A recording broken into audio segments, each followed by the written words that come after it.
Buenas noches, ¿cómo andan? ¿Cómo están? Bienvenidos a un nuevo programa de No Culpes. ¿Cómo están en casa? Bueno, espero que estén muy, pero muy bien. Ya te voy a dar las vías de comunicación para que puedas comunicarte con el programa, con toda la producción. Lo puedes hacer a través de nuestro WhatsApp, 261-300-1600, y también a través de nuestra zona digital, @replay contenidos. Allí recordá que va a estar todos nuestros posteos, todos los temas que vamos a tratar todas las noches. Hoy vamos a hablar de temblores, vamos a hablar de terremotos, vamos a hablar de sismos, cosas que sucedieron en nuestra provincia, que suceden en nuestra provincia. Y vamos a indagar sobre la historia, ¿no? Uno de los hechos más importantes que conmovió a nuestra querida Mendoza, a nuestra querida sociedad. Vamos a repasar, pero también vamos a informarnos. Así que quédate con nosotros. Ya voy a recibir a los invitados de esta noche. Voy a recibir, obviamente, a Gustavo Palazzo. Él es profesor de la Universidad Tecnológica Nacional y director del Centro Regional de Desarrollos Tecnológicos para la Construcción, Sismología e Ingeniería Sísmica, CEREDETEC. Ahí está. Gustavo, ¿cómo estás? ¿Qué tal? Buenas noches. Me encanta. Ustedes vienen y yo les leo todo, Todo ¿viste? el, Me pasa que todo, y si estudiaron es para algo. claro, para... Uno siempre digo, si uno estudia es para que después lo presente correctamente, ¿o no? Sí, es terrible. Voy a presentar también a Miguel Tornelo. Él es docente e investigador del Centro Regional de Desarrollos Tecnológicos para la Construcción, Sismología e Ingeniería Sísmica y vicedecano de la Facultad Regional Mendoza UTN. A cargo también de la Secretaría Académica. Miguel, buenas noches. Buenas noches, nuevamente gracias por la invitación. No, gracias a ustedes por estar y bueno, hay que hablar de esta segunda Por parte de supuesto. sismos, de temblores, ¿no? Y nos había quedado con gusto a poco, ¿no? En el primero, porque había mucha información, había que desarrollar. Y voy a arrancar con esto, con un poco lo que hablábamos también fuera de cámara, pero que está bueno trasladarlo acá. Las nuevas tecnologías. En la primera parte, que decimos a la gente que está en nuestro canal de YouTube, Replay Contenidos, canal nuevo de Televisa, si se la perdieron, hablamos de el avance tecnológico y cómo se puede detectar esto. Ujú. Hablamos también de que se puede evitar, era como una de las preguntas que nos quedó como medio incógnito. Ujú. ¿Se Ujú. puede evitar un terremoto con la tecnología avanzada en este 2023? Ujú. Ajá. No, bueno, los efectos naturales o el proceso natural no se puede... Va a estar no igual. claro, básicamente acá tenemos Ujú, el problema general, que es la placa ujú, de Nazca, que está por debajo de la placa americana, de nuestra placa, ujú, y eso produce toda una compresión en nuestra placa que ujú, origina fallas. Y bueno, todo un mecanismo geológico que no se puede evitar porque es parte de la naturaleza que tiene ese ujú, curso. Hay algunos tipos de sismos muy especiales que pueden ujú, evitarse si, por ejemplo, con algún tipo de exploración ujú, de tipo para sacar algunos ujú, minerales, pero ya es una cosa muy, muy específica que no la tenemos en nuestra ujú. zona. Uno, Así cuando que, mi pregunta es evitar, también digo, evitar a que uno también le afecte, digamos, bueno, que llegue. eso Ujú, sí, eso es lo que el efecto natural va a ujú, estar, pero sí hay toda una, justamente la filosofía era, ujú, bueno, ¿qué hacemos si hay un evento? ¿Cómo nos preparamos? ¿Cómo está ujú, la brigada para recorrer edificios? ¿Cómo están los hospitales para atender gente? Bueno, todo lo que es ujú, el post-evento. Y ahora la filosofía que hay a nivel internacional, con mucha fuerza con este marco Sendai de 2015, es decir, no, bueno, ¿cómo nos preparamos para que si ocurre un evento nos afecte lo menos posible o no nos afecte? ujú. Entonces se trabaja mucho Eso. en esas prioridades, que es lo que se llama justamente la resiliencia, es decir, la capacidad de Ujú, estar preparado ante lo que puede ocurrir y ujú, bueno, saber cómo proceder para evitar efectos negativos. De eso sabemos, estamos en ujú. una zona sísmica, que van a Total. ocurrir terremotos, van a ocurrir otro tipo de, bueno, podemos tener Ujú, inundaciones, vientos sonda y todos los otros eventos que pueden afectar la zona donde uno vive. ujú, Ujú. Entonces el tema primero es reconocer lo que es una de las prioridades.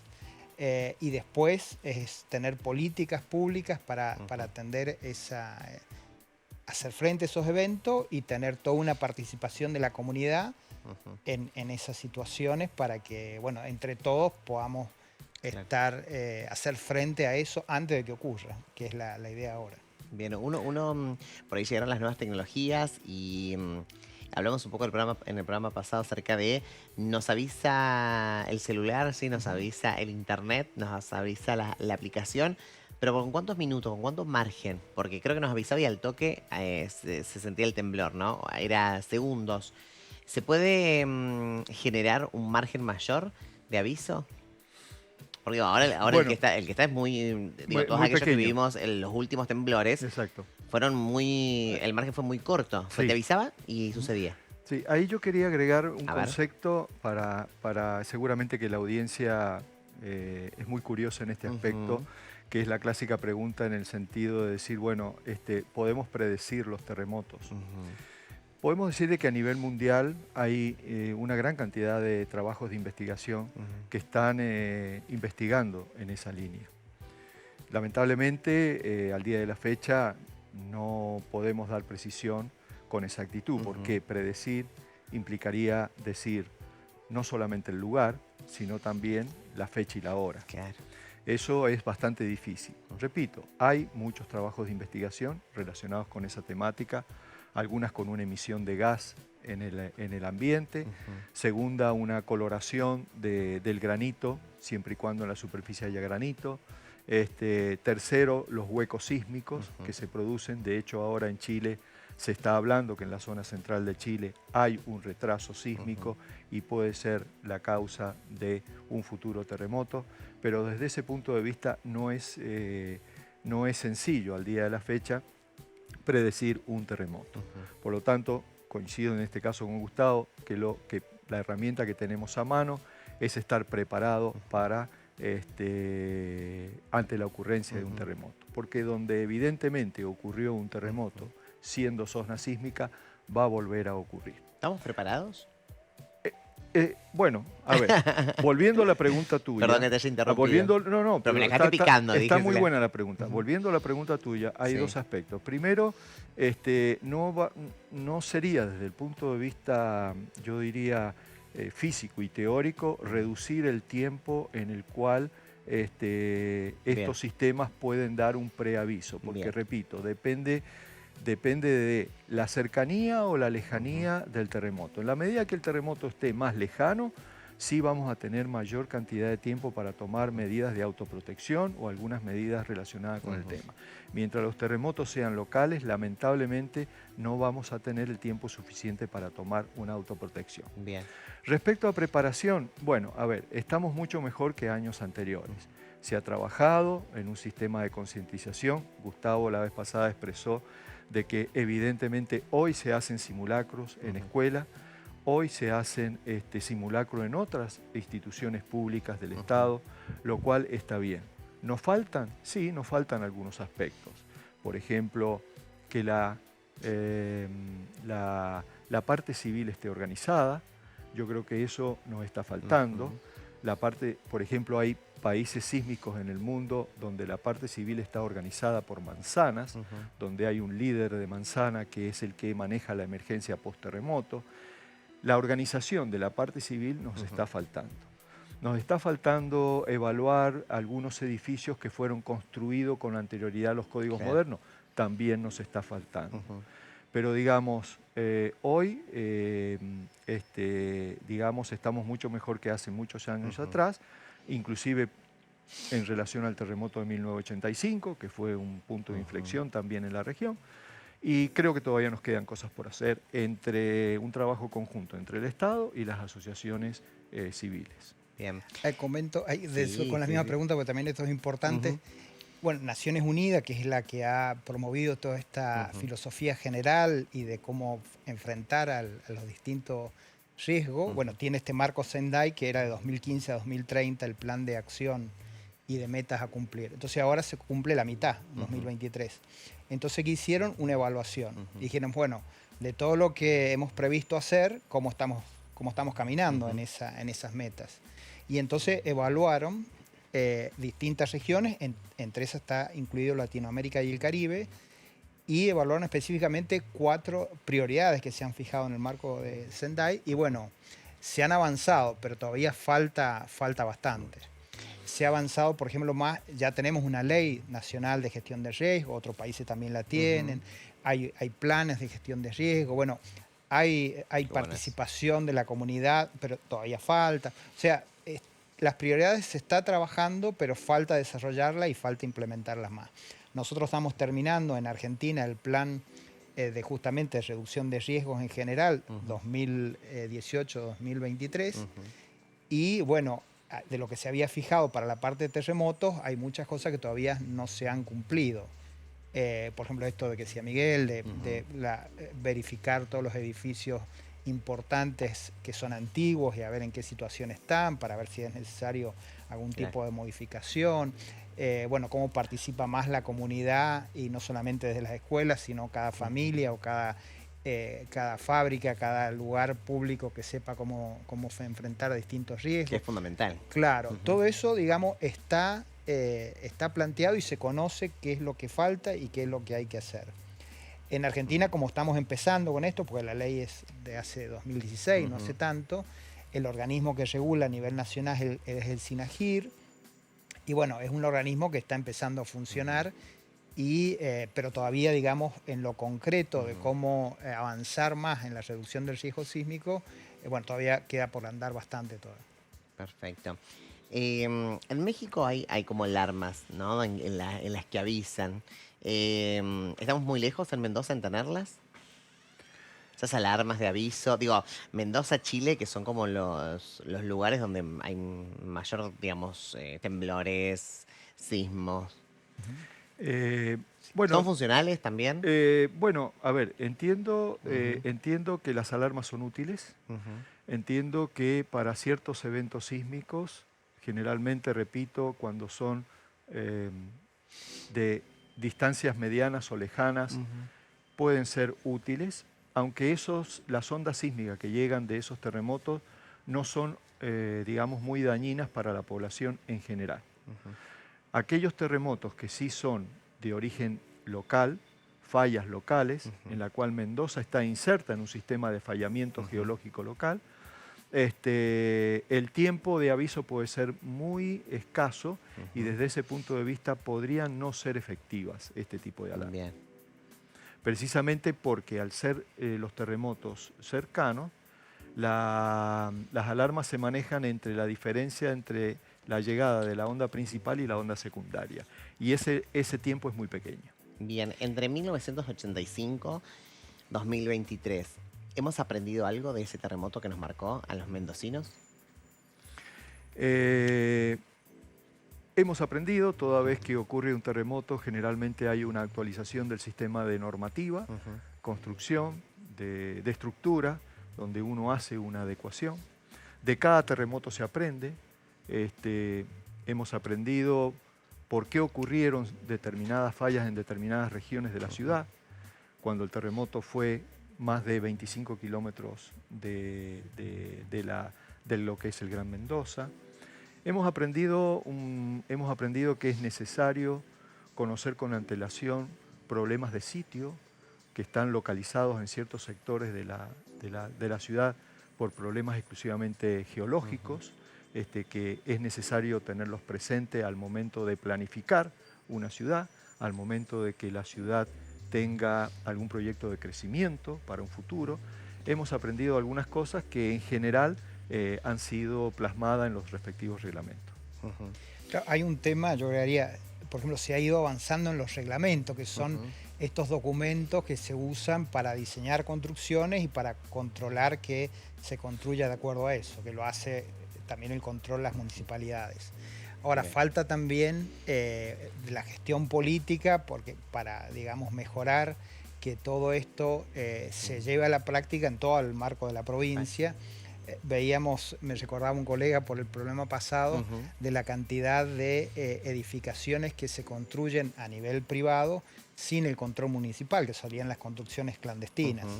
Y hay, bueno, está en la página del Ministerio de la Dirección de Estadística, hay en promedio 20% que se ha mantenido a lo largo de los años de construcciones que se hacen o sin un profesional que intervenga en el diseño y en la construcción, o sin los controles municipales. Y eso, bueno, ahí ya no podemos asegurar que realmente respeten todos estos nuevos conocimientos que hemos ido ganando tanto por lo que pasa acá en Mendoza como toda la información que llega de afuera. Cada vez que hay un terremoto afuera, eso repercute también en nuestros reglamentos que se van actualizando. Pero claro, si no seguimos esos reglamentos, y bueno, todas esas construcciones van quedando con un riesgo desconocido, digamos, que no podemos asegurar que tengan todos los beneficios que tiene adaptarse a los nuevos reglamentos. Voy a saludar que ya se incorporó, ¿viste? Me llegó tarde. ¿Qué le pasó? Me había confundido de día.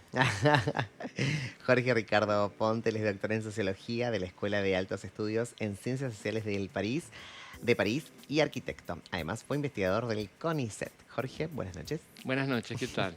A mí Muy me bien. gustaría aportar una visión más histórica Sí. en la construcción cultural que tienen los terremotos en Mendoza. Eso le iba a preguntar. Claro, porque no solamente Mendoza ha sido una zona de terremotos, sino que ha generado muchos mitos.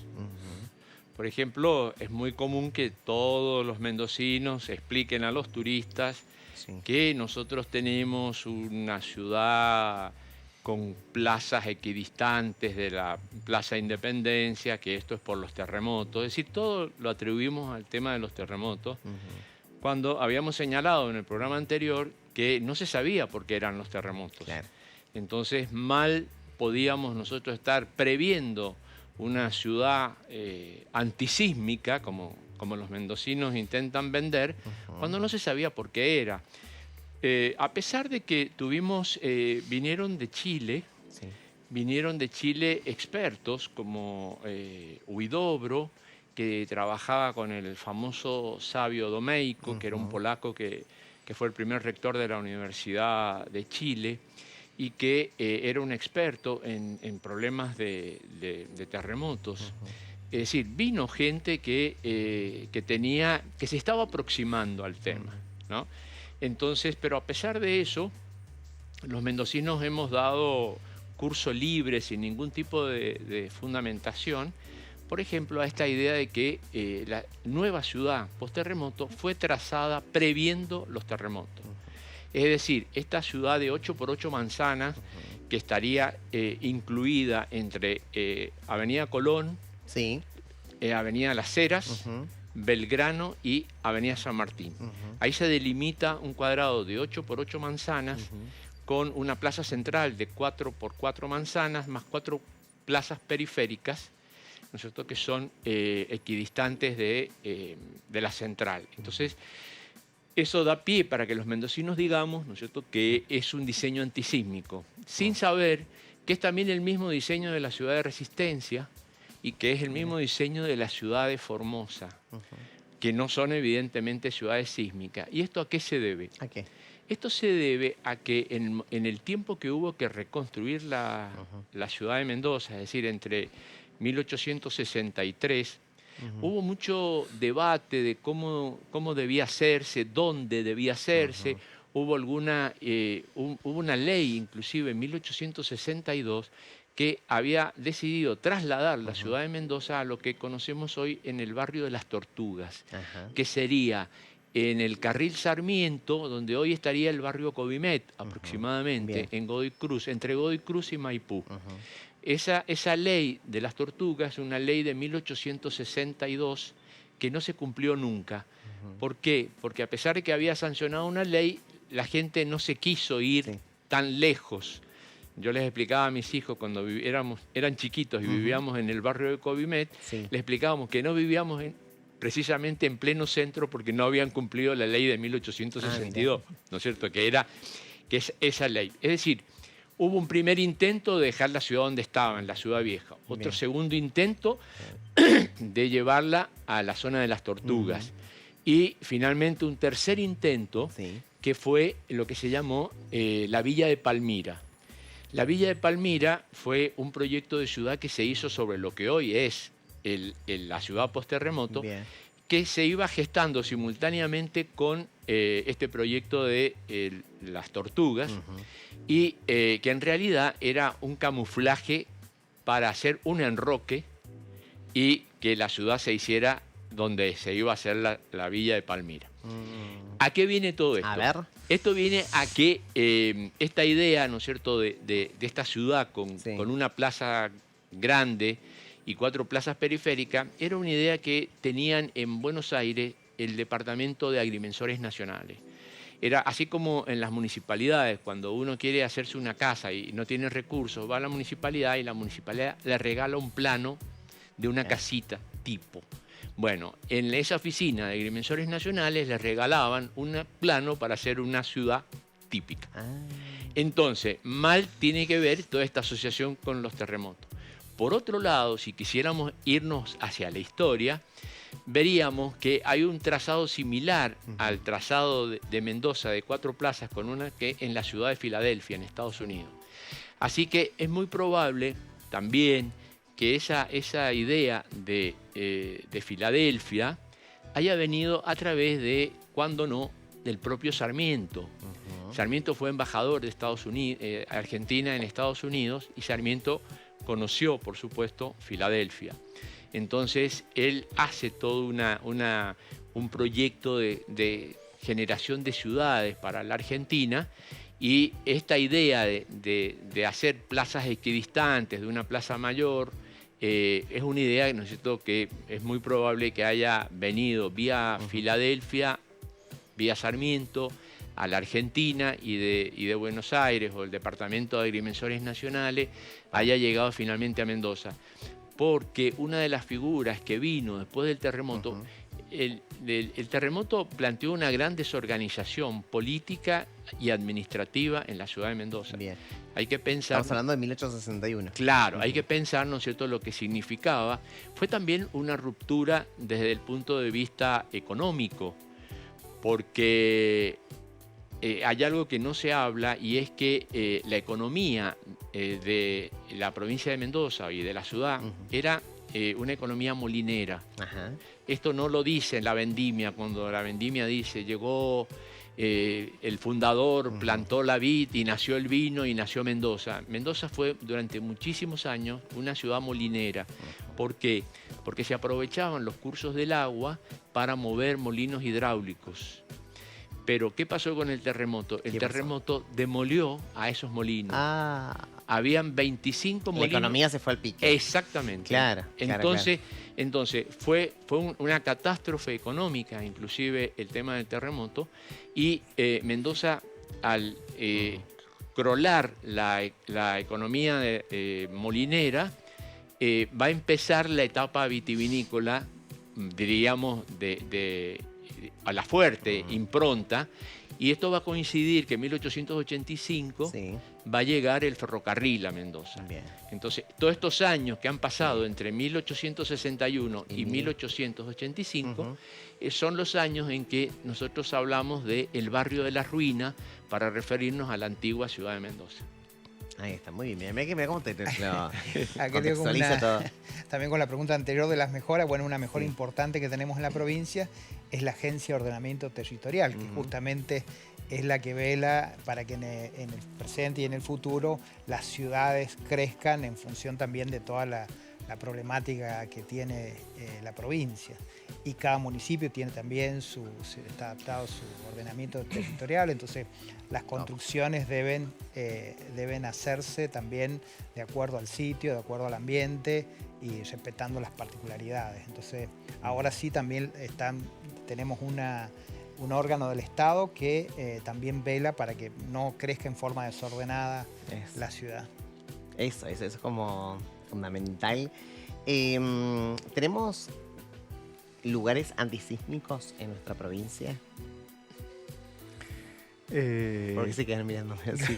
¿Dónde esconderse, decís vos? Digamos, Claro. ¿a dónde ir? Yo digo, ¿deberíamos estar preparados también para eso o no existen?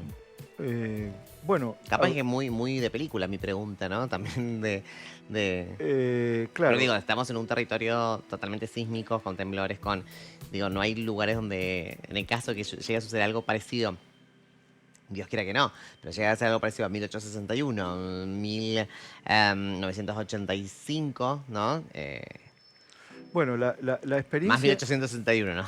Claro, la experiencia a nivel mundial es que efectivamente, como dice Jorge, cuando ocurre un terremoto se produce de alguna manera un impacto económico importante y un colapso social importante.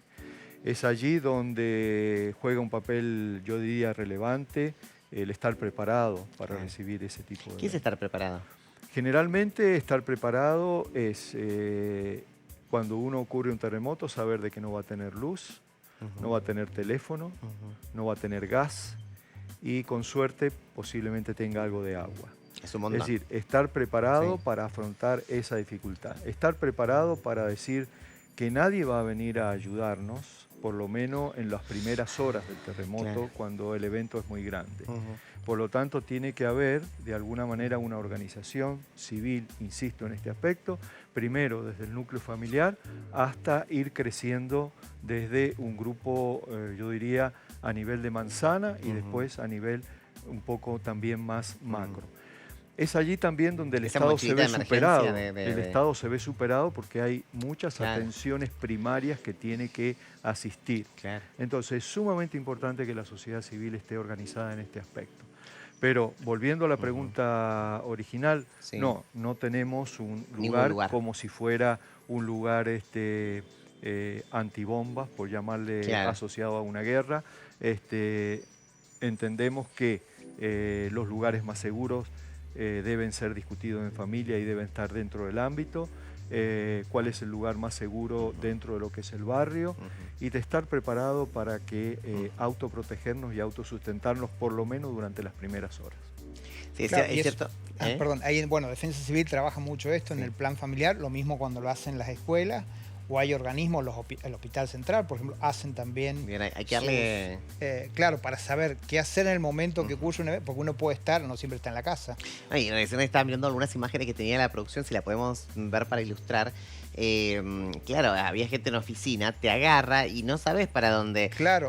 Estaba viendo las imágenes que uno es irse debajo del escritorio, ¿eso está correcto? ¿O debajo de la mesa, en el caso de...? Sí, está recomendado hasta la protección, básicamente no tan abajo que uno pueda quedar trabado allí, sino también de protegerse de que cualquier objeto que pueda caer no le afecte a la cabeza, bueno, las partes más vitales. Un detalle importante es que toda la tendencia es que no es que los edificios no se rajen. Es decir, no podemos tener una calidad de construcción, ¿no es cierto?, que no produzca una rajadura durante un temblor o un terremoto, sino que no colapsen. Esta idea es muy importante, ¿no es cierto? Que es decir, hay que tratar de evitar el colapso. Entonces los edificios, ¿no es cierto? Es decir, a veces la gente un poco se asusta porque dice, apareció una grieta en un temblor, etc. Tiene que dar tiempo para que la gente pueda evacuar el edificio, que pueda salir, etc. Siempre hay que pensar que la experiencia mundial con respecto a los terremotos es la situación de caos que se genera. Por más que uno pueda tomar previsiones, siempre, por ejemplo, no ha sido una excepción, por ejemplo, el tema de el caos que se produjo en Mendoza en 1861 que obligó a poner la ley marcial. Esto es una cosa que se ha repetido en muchos escenarios de terremoto. ¿Por qué? Porque se aprovecha esta situación de caos, de desconcierto, ¿no es cierto?, para el pillaje, para robar, para... sí, pasó también en Chile en 2010. Claro, ¿no es cierto? Entonces, son situaciones que, claro, a veces cuando uno la presenta en frío parece todo que es muy fácil, etcétera. Pero imaginemos, ¿no es cierto?, este mismo vandalismo que a veces se produce con respecto a en una manifestación, etcétera, que volviendo de una manifestación empiezan a romper vidrieras. Imagínense si ya las vidrieras se rompen solas. ¿No es cierto? Lo que eso significa. Entonces, es una cuestión de estar preparado también para esa situación de claro, en Cádiz, o por ejemplo en nuestra facultad también se han hecho eventos simulacros. La UTN estamos hablando. Claro, se hacen simulacros, entonces uno sabe que tiene que permanecer en el lugar hasta que termine el evento, y después hay sectores que son más seguros, que es por ejemplo la cancha de fútbol, que está más alejada de edificios. Entonces eso uno tendría que conocer en cada lugar que está, tendría que haber, bueno, un diseño también que ayudara gráficamente a saber cuáles son las vías de escape y cuáles son los lugares seguros. Otra de las cosas que decían es las plazas. Digo, algo que caracteriza a nuestra provincia son las plazas, justamente porque en algún punto nos protegen de los terremotos, de los sismos. ¿Es así? Son lugares de albergue. post-terremoto generalmente han sido usadas de esa manera y sirven. Yo quería agregar algo en relación a lo que dijo Jorge y Gustavo, que es ¿qué es lo que nos falta? Hicimos esa pregunta hace algunos minutos atrás. Una de las cosas también es sumamente importante que aquellos edificios que albergan personas, ya sea por cuestiones laborales o ya sea por cuestiones de vivienda, tengan sus propios planes de contingencia. Coincido. Es decir, el plan de contingencia de todo edificio, sea público, como en el caso nuestro en nuestra universidad, sea un edificio público que albergue generalmente empleados del Estado, empleados privados, tiene que saber, primero, cuáles son las medidas que tiene que tomar antes, durante y después de ocurrido el terremoto, quién es el que va a liderar la emergencia, cuáles son los lugares más seguros. Todo eso tiene que estar escrito y tiene que estar permanentemente, yo diría, actualizado y concientizado a las personas que son usuarios de ese edificio. Eso nos va a ayudar muchísimo a minimizar los efectos. Excelente. Claro, ¿qué pasa también, por ejemplo, en los hoteles con los turistas que no están acostumbrados a una problemática Claro. así? En el primer movimiento te querés ir, no querés saber nada con el... Bueno, os recordaba, Gloria, hablaste hace poco Gloria. con temas mucho más simples o mucho más seguidos, como son los vientos sonda. ¿Qué hace un turista cuando hay una amenaza de viento sonda o baja el viento sonda y a lo mejor es algo que no conoce cómo proceder? Había un chiste en Mendoza que decía que los primeros que se salvaban de los terremotos en Mendoza eran los chilenos, Mirá. porque tenían experiencia en terremotos, ¿no? Porque esto de decir, Claro. ¿qué hacer? ¿No es cierto? Los chilenos, bueno, tienen experiencia para contar. claro, tienen experiencia y están como más alertas, ¿no es cierto? Porque todos nosotros tenemos una secuencia, cuando escuchamos un temblor o sentimos un temblor, básicamente a nivel intuitivo decimos, si tiene demasiada duración, es decir, esto viene en serio, ¿no es cierto? O vemos que las réplicas no paran, etcétera. Nosotros tenemos una idea, ¿no es cierto? Y otro tema, por ejemplo, importante es el tema de que las casas a veces cerradas con llave, o esta gente que se encierra con rejas y toma tanta por el tema del vandalismo, el tema de los robos, realmente transforman a veces sus propias casas en jaulas donde terminan muriendo por no poder salir. Eso hay que hacer también un balance en este Totalmente tipo de de acuerdo. cosas, ¿no? Pero Porque bueno, es un todo eso por tiempo. eso hay que preverlo. Total. No, diga. La previsión siempre, para no llegar al evento y no saber qué hacer. Total. Siempre la prevención antes. Sí, y eso sobre todo tomar conciencia, porque Claro, viste sí, que te eso es hablan de la fundamental. mochilita, y yo quiero preguntarme cuántos hicimos la mochilita, la verdad, Sí. ¿no? Porque la verdad que voy a decir, casi nadie. Todo el mundo que yo creo que tenemos el concepto, ahí lo tenemos en imagen lo que debería llevar la mochila, pero ¿cuántas familias tienen la mochila hecha en caso de que hubiese, ¿no? Un sismo, hubiese un terremoto? Bueno, casi nadie, no lo puedo asegurar, pero digo, me imagino que muchos decimos, ay, la mochilita, ¿por qué no hice la mochilita? Bueno, es que la realidad es esa, tenemos conocimiento de la información que nos da, en este caso, el gobierno, no de nuestra provincia, pero muy pocos lo hacen. Porque muy poco tomamos conciencia de que algún día va a pasar, y capaz que no es tan lejano esto. ¿Sí? Una de las prioridades de Naciones Unidas es la participación de la comunidad. Sin fundamental. eso, por más que uno tenga todo el protocolo y sepa Exacto. todo qué hacer, si la comunidad no está formada, ¿Por qué nos No se lleva a cuesta? la ¿Por qué práctica. nos cuesta tanto? Nos cuesta. ¿Usted tiene la mochila? Yo no tengo la mochila. Debería hacer la mochila. Sí, ¿Usted tiene mochila? No la Bueno, tengo. ahí está muy bien. No, Sí, sí. hay que Es hacerla. verdad. Hay que hacerla por las dudas, ¿viste? Sí, Esto. pero el tema este tema del encierro es un tema, yo creo que Sí, es muy importante. Esta gente que se mete con 20 rejas y todo ese tipo de cosas, hay que pensar que nosotros necesitamos poder salir a un espacio abierto y que debe ser fácil eso. Y no me imagino ni siquiera la gente que vive en un edificio, piso 17, 18, ¿no? Cuando sucede algo así, ¿no? Que también... Bueno, la experiencia indica que esas personas tienen que permanecer en su lugar, autoprotegerse, por lo menos hasta que pase la Debajo parte... de la mesa me parece una buena hasta que experiencia. pase la parte principal del evento. Y una vez que el evento da, tratar de salir sin usar el ascensor, tratando Claro. de bajar las escaleras.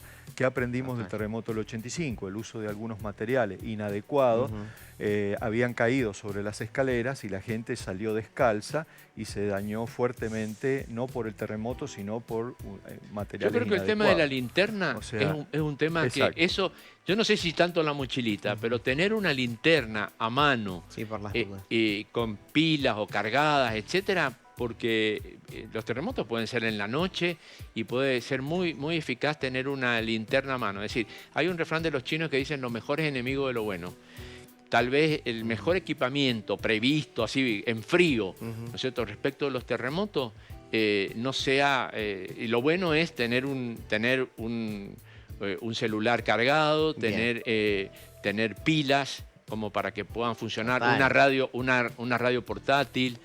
Algo. Claro, ese Total. tipo de cosas, ¿no es cierto?, pueden funcionar muy bien para poder coordinar y recibir. Sí, yo recibir diría asistencia. estar atento también a la página de Defensa Civil, que siempre tienen información actualizada y tienen un plan muy claro de cómo proceder. Excelente. Y lo otro es que se profundice lo que se hace en las escuelas para que sean los mismos estudiantes los que lleven a la casa esta Coincido. cultura de cómo enfrentarse ante los distintos Los eventos. niños son grandes Total. vehiculizadores Exacto. de normas, ¿no? Es decir, Sí, no solamente de cuidado del ambiente, los chicos a veces son los que son la conciencia en De la todo. casa. bueno, eso ¿No es sí cierto? se ha Dice, visto. ojo papá, no comamos esto, ojo con aquello, ojo con los alimentos y también con este tipo, ellos son como muy receptivos en las escuelas. Sí, así que la Excelente. escuela es un camino muy Sí. importante para mejorar. Excelente. Tengo que cerrar, señor productor, me va a matar. Me va a decir, por favor, callalo como... No puedo, no puedo. Perdón, señor productor, perdón. Me No, pero retan por acá. el tema interesa. El tema No interesa. sé, bueno, a nosotros nos han llegado comentarios Sí. de mucha gente que ha sido un tema entre tanta No puede hablar política. más, se me va a cortar el programa, Sí. me va a levantar, me Sí. levanta el programa. Entre Ya tanta está. política, este es un respiro. Sí, me levanta. De verdad que el productor se enoja. Usted no lo conoce, pero es bravo el productor. Sí, Me sí. levanta el programa. Dice, tiene que seguir la programación. Perdón. Pero bueno, ya vamos a tener más tiempo para seguir hablando de todo esto. Una tercera parte pedimos. Una tercera parte, así te lo digo. Gracias a ustedes por estar en casa. Gracias por acompañarnos como todas las noches. Y obviamente hay que informarse para poder tomar conciencia de los sucesos sobrenaturales. Chao.